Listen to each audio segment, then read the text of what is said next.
오늘 오전 10시에 2026학년도 중앙대 모의논술 문제와 일정이 공개됐습니다. 일정은 오늘 5월 30일 금요일 아침 10시부터 6월 4일 수요일 오후 5시까지 이 사이에 답안을 제출하면 되는 겁니다. 얘네가 원래 6월 응시 예정이라 그랬었는데 날짜가 애매하죠. 거짓말은 아닌데 왠지 좀 찜찜한 느낌. 너무 빨리 시작했어요. 그 무엇보다 육모 직전에 모의논술을 본다는 건 일단 확실한 건 눈치는 없는 애들이다. 그러나 좋은 기회니까 한번 도전해봤으면 좋겠습니다. 중앙대는 일단 문제가 정형화된 대학입니다. 그렇기 때문에 제가 올해 26학년도 모의를 보긴 했지만 이 문제를 공개하면 스포가 되는 거기 때문에 이 문제 말고 25년도 수시논술, 모의논술 이런 최근 문제들이 기점으로 해서 이 문제들을 어떻게 푸는지를 설명을 해드릴게요.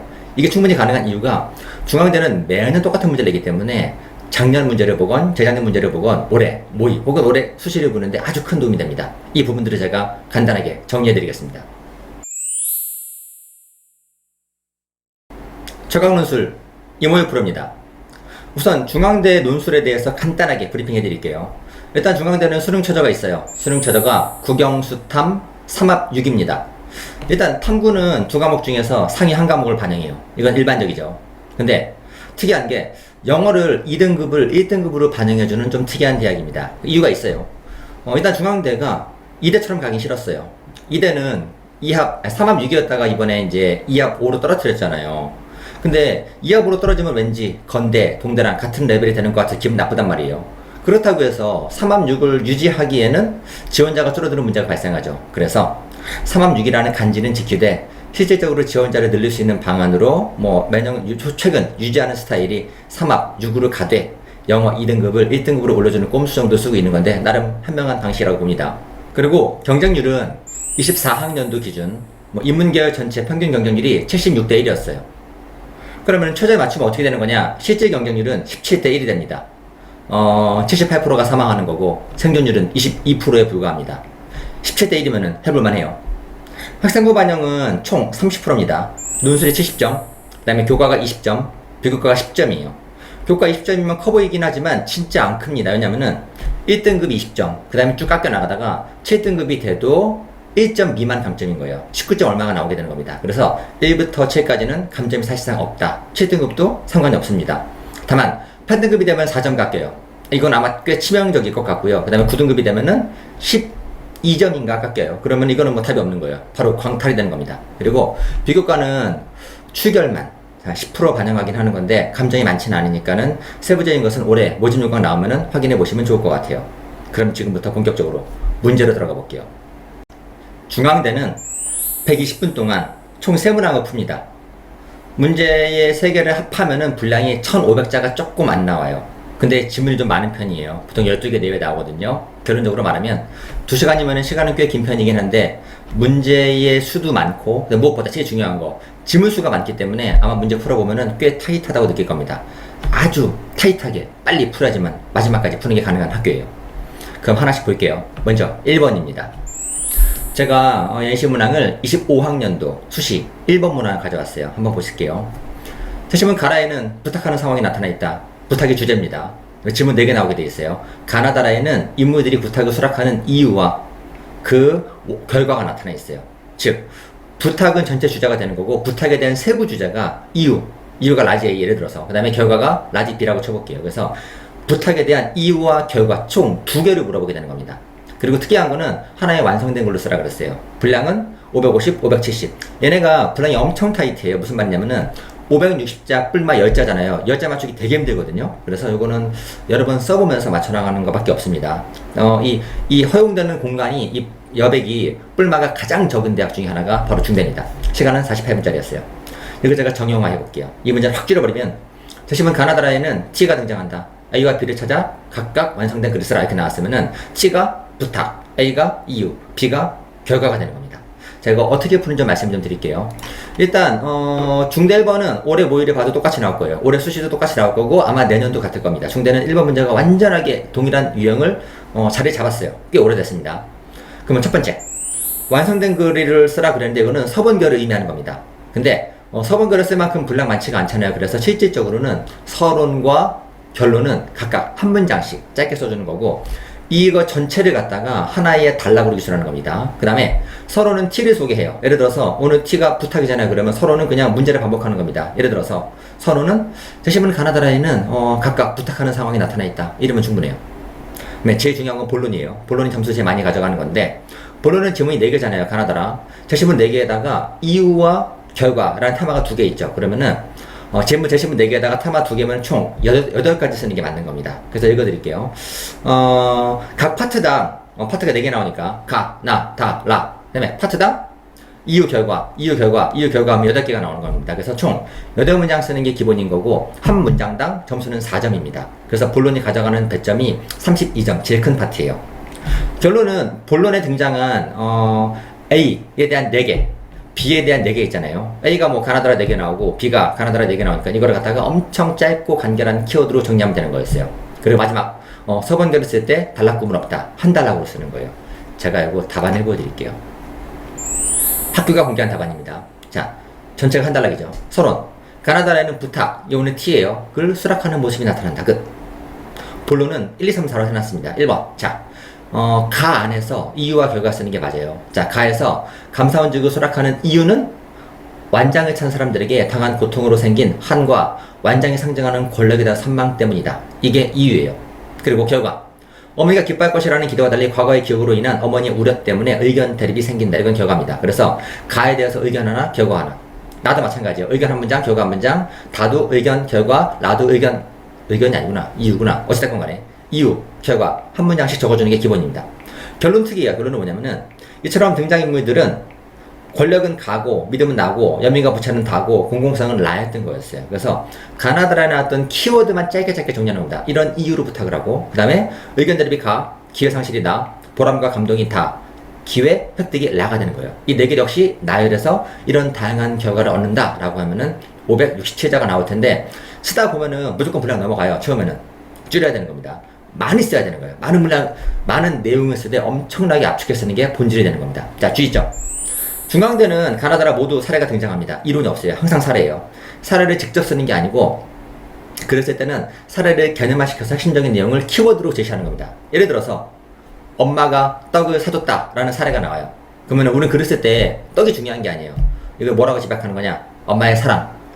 떡을 승화시켜서 떡을 개념화, 일반화, 추상화시켜서 이거를 사랑으로 집약하는 능력이 필요한 겁니다.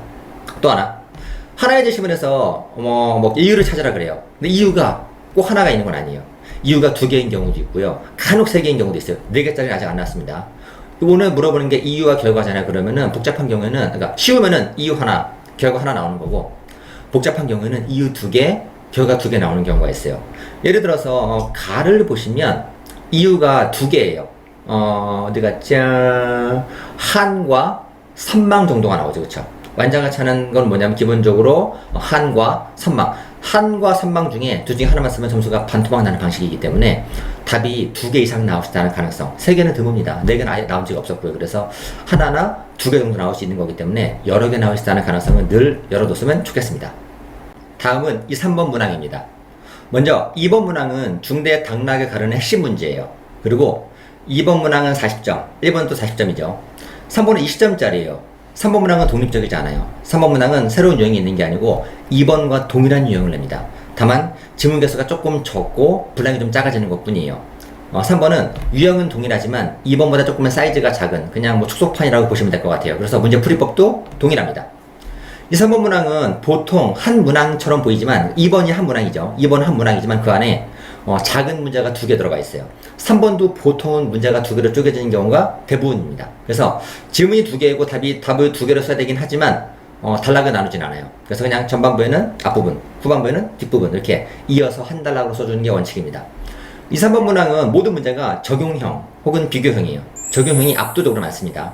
적용형은 A로 B를 설명하라, 분석하라, 비판하라, 평가하라 문제가 나옵니다. 그래서 보통 기본 구조는 A로 B를 해라 라고 말하면은 A 쓰고 B를 써줘요. 비교형은 A와 B를 비교해라 혹은 공통점을 적어라 혹은 차이점을 적어라 나옵니다. 비교하라 그러면은 공통점과 차이점을 적어주는 거고, 공통점을 적어라 그러면은 공통점을 적어주고 거기다 근거를 뒤에 2개 적어주고, 차이점을 적어라 그러면 차이점을 적어주고 차이점에 대한 근거를 뒤에 2개 적어주는 방식으로 갑니다. 제가 작년도 모의 2번 문항 한번 보여드릴게요. 앞부분은 적용형이었어요. 바에 나타난 고모의 양육 방식을 라와 마를 통합적으로 고려해 비판하고, 후반부도 적용형이었어요. 재심은 사의 성규가 부모와의 갈등에 대처하는 방식과 재심은 아에 나타난 화자의 삶의 태도를 토대로 재심은 바의 훈이에게 필요한 삶의 자세를 서술하시오. 되게 복잡해 보이거든요. 이 전반부 후반부 두 문제를 동시에 풀라 그러면 대부분 망해요. 그러지 말고 포기하는 거예요. 뒷부분 포기하고 앞부분 끝내고 뒷부분 보는 겁니다. 따로따로 풀어도 충분히 풀 수 있어요. 제가 정리해보면 정형화 해볼게요. 앞부분은 비판인데 통합 비판인 거예요. 통합 비판은 라, 마로 함께 비판하는 공통 포인트가 있어요. 이거 적어준 다음에 그 다음에 쪼개서 구체적으로 라로 비판하고 마를 비판하는 거예요. 후반부는 사로 조언할 거라면 사를 요약한 다음에 사가 바에게 하는 조언을 정해주고, 후반부는 아를 요약한 다음에 아가 바의 훈이에게 하는 조언을 적어주는 겁니다. 요거 학교 답안에 제가 약간만 수정했거든요. 이거 좀 더 보기 편해요. 보여드릴게요. 전반부는 통합 비판인 겁니다. 학교가 통합하라 그랬으면 나도 통합을 해주는 거예요. 라와 마를 통합적으로 고려해볼 때 마의 고모는 이런 문제를 보인다. 그 다음에는 라로 한 번 비판하고 또 마로 한 번 비판하는 겁니다. 통합 비판은 큰 비판, 라는 작은 비판, 마는 작은 비판이에요. 라에서는 이러이러한 문제가 있다. 마 비판은 마에 따르면 역시 이러이러한 문제가 있다라고 말해주는 거예요. 그 다음에 후반부는 자, 사로 조언하라 그러면 사를 정리해주는 겁니다. 자, 사에 나오는 성규는 의견을 논리적으로 표명하고 있다. 이거 바탕으로 해서 바에 나오는 훈이에게 조언해 볼게요. 따라서 훈이도 자기 말을 논리적으로 잘 드러내야 된다. 하나 더. 아로 조언하라 그러면 일단 아를 정리해 주는 겁니다. 아의 화자는 진취적인 인물이다. 조언해 주면은 따라서 바에 나오는 훈이도 진취적으로 이렇게 도전하는 게 좋다라고 말해주는 겁니다. 그래서 이 전체가 하나의 단락을 가져가는 거였어요. 여기에 3번 유형이고요. 그다음에 2번 유형은 이거 한번 보여드릴게요, 제가. 자, 이거는 어차피 2, 3번 문제가 동일해요. 근데 동일한 건데 이번에 제가 문제 한 3번에 봤는데 3번, 기존의 3번 문제보다는 2번 문제보다 조금 더 가깝긴 하거든요. 요거 제가 2번 문제라고 한번 생각하고 한번 말씀드릴게요. 자, 25학년도 수시 3번 문항이었어요. 앞부분은 비교였어요. 아에 나오는 비기슈 코리아와 자에 나오는 슈팅백 프로젝트의 공통점과 차이점을 쓰라 그랬어요. 후반부는 적용입니다. 자에서 아이들이 사진 찍는 방법을 배울 때 지녀야 할 태도를 차를 활용해 서술하시오. 즉 차로 자에게 조언하는 방식이죠. 앞에 쓰고 뒤에 쓰면 되는 거예요. 구조는 공통점 쓰고 차이점 쓰고 그 다음에 차를 정리한 다음에 차가 자에게 해주는 조언을 쓰면 되는 겁니다. 학교 답안 한번 보시죠. 제가 아주 일부만 수정했습니다. 공통점, 아에 나오는 비기슈 코리아와 자에 나오는 슈팅백 프로젝트는 이런 공통점을 가진다. 차이점은 아는 이런 특징이 있고 반면 자는 이런 특징이 있다. 그 다음에 차로 자에게 조언한다면 차를 간단하게 적어주는 겁니다. 차는 이런 창의적 사고로 중시하기 때문에 자에게 조언해준다면 자에 나오는 인물도 이렇게 창의적으로 가야 된다라고 적어주는 거예요. 주의점 말씀드릴게요. 2, 3번은 1번과 다르게 문제가 완전하게 동일하진 않아요. 그래서 유형이 조금씩 바뀌긴 하는 건데 큰 틀은 뭐 적용하는 문제와 비교하는 문제 절대 벗어나지는 않습니다. 그래서 아마 이 두 가지를 마스터한다라면은 조금씩 변형해 나가면서 모든 문제를 푸는 게 가능합니다. 그리고 참고로 예를 들어서 가나의 공통점 물어보는 경우도 있어요. 지문 2개 공통점을 물어보면은 첫 문장은 공통점 라지엘을 보여주는 겁니다. 그 다음에 라지엘가 왜 공통점인지에 대해서 가에 나오는 스몰 a1과 나에 나오는 스몰 a2를 보여주는 거였어요. 이게 가장 기본적인 방식입니다. 주의! 2번. 이 문제가 2, 3번 문제가 어렵게 나오는 경우가 있어요. 통합을 물어보는 건데 보니까는 26학년도 모의도 통합을 물어봤습니다. 통합은 최선의 통합은 뭐냐면은 두 제시문을 봤는데 묶어버리면은 전체적인 공통 주제가 나오는 경우가 있어요. 그래서 작은 거 두 개를 통합하면 큰 게 딱 떨어진 경우가 있죠. 예컨대 남자, 여자 하면은 좋아, 인간이구나 이거 뽑아내는 거예요. 이러면 좋은 건데 어려운 경우가 있어요. 이거 잘 안 보이는 경우가 있거든요. 그럼 그때는 불가피하게 그냥 두 개 단수 통합하는 것도 가능해요. 예를 들어서 남자, 여자, 이것보다는 이게 낫겠다. 짬뽕, 짜장면. 그러니까 짬뽕과 짜장면을 제대로 통합하면은 이거는 중식이구나 이렇게 되는 거고, 그 다음에 대충 기계적으로 통합해버리면은, 그러니까 짬뽕 짜장면을 봤는데 이게 중식인지 파악이 안 되는 경우가 있어요. 어려우면 모르거든요. 그때는 짬뽕 짜장면을 단순 통합하면은 짬짜면 나쁘지 않아요. 아무것도 안 하는 것보단 이게 낫습니다. 그래서 통합을 하라는 게 두 개를 묶어서 상위 개념을 추천해내는 거기 때문에 이게 살짝 어려운 부분, 그리고 이게 배점이 꽤 있어요. 보통 한 4점, 8점 따로 주거든요. 그래서 이 부분에 좀 더 집중하면 좋은 답이 나올 수 있는 겁니다. 통합이 2, 3번의 핵심입니다. 마지막, 수리. 중대는 두 가지가 있어요. 인문사를 풀게 되면은 1, 2, 3번을 40, 40, 20 전부 다 인문운수로 푸는 거고, 경영경제를 지원하게 되면은 세 문항이긴 한데 1번 40점, 2번 40점 인문문항은 인문사회랑 같은 문제를 풀어요. 동일하게 나옵니다. 그 다음에 마지막 20점짜리 3번 문제가 인문사회는 인문 문제를 풀 때 경영경제는 수리 문제를 풀게 되는 겁니다. 난이도는 수능 수학 기준으로 했을 때 한 3등급 정도 나오는 거고 주제는 거의 확통이 나옵니다. 그렇게 어렵진 않거든요. 근데 만만하지도 않아요. 딱 적정 수준의 난이도라고 생각하는 겁니다. 화이팅 해보세요. 아마 이 영상을 보셨으면 올해 중대 26학년도 모의논술을 아마 가뿐히 풀 수 있을 겁니다. 다만 제가 주의드리고 싶은 말씀은 시험을 보고 나면 아마 6월 말 7월 초쯤에 중대에서 성적표가 나올 거예요. 성적에 너무 연연하지 않았으면 좋겠어요. 모의 잘 보는 거랑 11월 수시 잘 보는 거랑 완전 다른 문제거든요. 6월 실력은 6월 실력일 뿐인 거예요. 6월 실력과 무관하게 그 이후에 어떻게 공부하냐가 제일 중요하거든요. 이후에 열심히 준비하면 충분히 올라갈 수 있고 이후에 빈둥대고 논술 공부 안 하면은 충분히 떨어질 수 있는 겁니다. 그렇기 때문에 성적이 나왔을 때는 그냥 참고만 했으면 좋겠어요. 이 모의에 응시하는 이유는 뭐냐면은 이 실력을 갖다 평가하는 게 포인트가 아닌 거고 그냥 실전 문제가 어떤 건가 이걸 확인하는 정도에 불과한 겁니다. 모의와 수시 논술은 완전 다른 거거든요. 그러니까는 점수가 잘 나오건 못 나오건 너무 일희비하지 마시고 좋은 경험이다 생각하시되 그래도 시험이니까 최선을 다해서 보시고 다만 이 모의 논술을 계기로 해서 어떻게 하면 좀 더 잘 쓸 수 있을까 좀 더 고민하고 그 다음에 또 기회가 된다면 또 저랑 또 만나게 되는 친구들도 있을 텐데 모의 논술과 이 영상의 계기로 해서 올해 수시 논술에서 꼭 좋은 결과를 낼 수 있는 아마 시발점이 됐으면 좋겠습니다. 지금까지 최강 논술의 이모의 프로였고요. 제가 하나 빼먹을 뻔했다. 이 다음 영상이 또 올라올 겁니다. 나중에 모의가 많이 남아있어요. 그래서 뭐 경희대에도 남아있고 뭐 건대, 동대, 이대 있는 건데 대학들 모의 논술 일정이 발표가 되면은 각 대학들 별로 해서 어떻게 접근하고 어떻게 풀어야 될지에 대해서 제가 관련 영상을 올려드리도록 하겠습니다.